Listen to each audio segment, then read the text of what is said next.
ഇപ്പം ക്യാബിനെ കുറിച്ചൊരു വീഡിയോ ചെയ്യണമെന്നുണ്ടായിരുന്നു. അത് ഞാൻ ഓൾറെഡി ചെയ്തിട്ടുണ്ട് ബാക്കിയുള്ള. ഇപ്പം എന്ന് വെച്ചാൽ നമുക്ക് ഡ്രൈവിംഗ് ലൈസൻസ് കിട്ടി ഒരു 15 ഡേയ്സ് കഴിഞ്ഞു. 15 ഡേയ്സ് കഴിഞ്ഞു, പിന്നെ ഒരു 3-4 ഡേയ്സ് കഴിഞ്ഞു. ഫസ്റ്റ് സാലറി എന്ന് പറയാനൊന്നുമില്ല, അത് നോക്കണ്ട. പിന്നെ നെക്സ്റ്റ് സാലറി വരുന്നതിന് മുമ്പെയാണ് ഇപ്പോൾ വാറണ്ടി ഇഷ്യൂസ് വന്നത്. അപ്പം വേറെ നമുക്കൊന്നാമത് കസ്റ്റമേഴ്സിന് കിട്ടുന്നില്ല. ഈ വാറണ്ടി ഇഷ്യൂസ് കൊണ്ട് കുറേ ആൾ നാട്ടിലേക്ക് വന്നതാണ്, ഫോറിനേഴ്സ് എല്ലാം.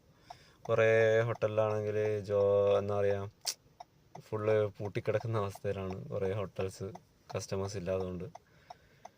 പിന്നെയുള്ളതെന്ന് വെച്ചാൽ നമുക്ക് GPS ഇഷ്യൂ ആണ്. അതുകൊണ്ട് പുറത്ത് പോകാതെ ന്യൂ ഡ്രൈവേഴ്സിന് തീരെ എടുക്കാൻ പറ്റാത്ത അവസ്ഥയാണ് ന്യൂ ഡ്രൈവേഴ്സിന്.